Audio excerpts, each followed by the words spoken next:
ગત 23 જુલાઈ 2025 રોજ ઇન્સ્ટાગ્રામ પર ડમી એકાઉન્ટ બનાવી દેશ વિરોધી પોસ્ટ મૂકી ઉશ્કેરણી કરનાર અલ-કાયદા ઇન ધ ઇન્ડિયન સબકોન્ટિનેન્ટની સાથે જોડાયેલ 4 આતંકવાદી ઝડપાયા છે। એટીએસની ટીમે મોડાસાના વિનાયક સિનેમા બોઈવાડા ખટીકવાડામાં રહેતા સૈફુલ્લા કુરેશી મોહમ્મદ રફીકની પણ ધરપકડ કરી હતી।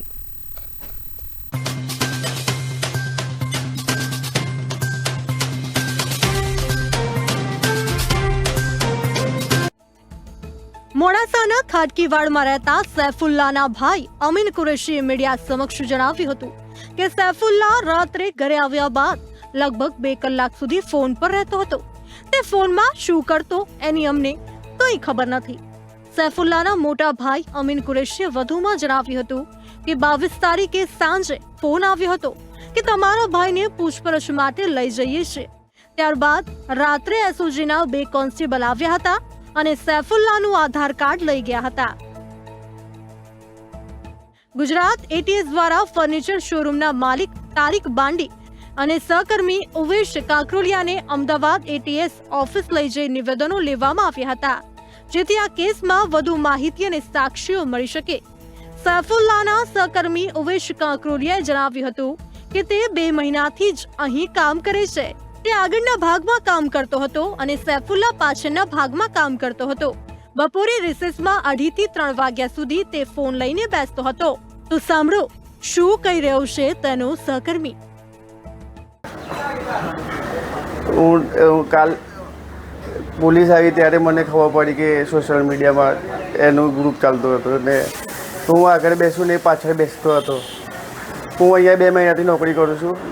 એ 2 વર્ષથી નોકરી કરતો હતો અને મને કાલે ખબર પડી કે એ સોશિયલ મીડિયા પર આ ગ્રુપમાં કામ કરતો હતો અને મારા સેટને બી કાલે જ ખબર પડી।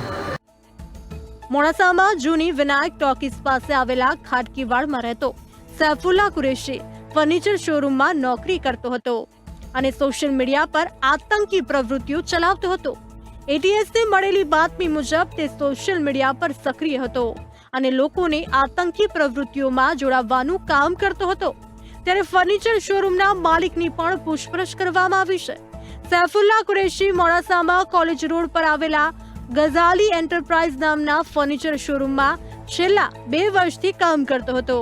એટીએસ દ્વારા ફર્નિચર શોરૂમના માલિક તારિક બાંડીને પણ પૂછપરછ માટે અમદાવાદ સ્થિત એટીએસ કચેરીએ બોલાવીને નિવેદન નોંધવામાં આવ્યું હતું। મારા બાજુમાં જે કાલે જે ઘટના બની,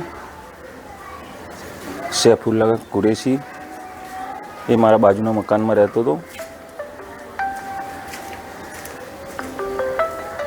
એ હવે રાતે ફોન મચેડતો, રાતે ફોન યુઝ કરતો હતો, એ અમને કંઈ ખબર નથી। અમારા એમના જોડે કોઈ કોન્ટેક્ટ છે નહીં।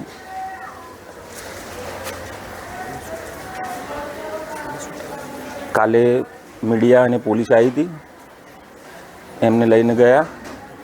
હોબાળો થયો ત્યારે અમને ખબર પડી, બાકી એનાથી વિશેષ કંઈ જાણતા નથી।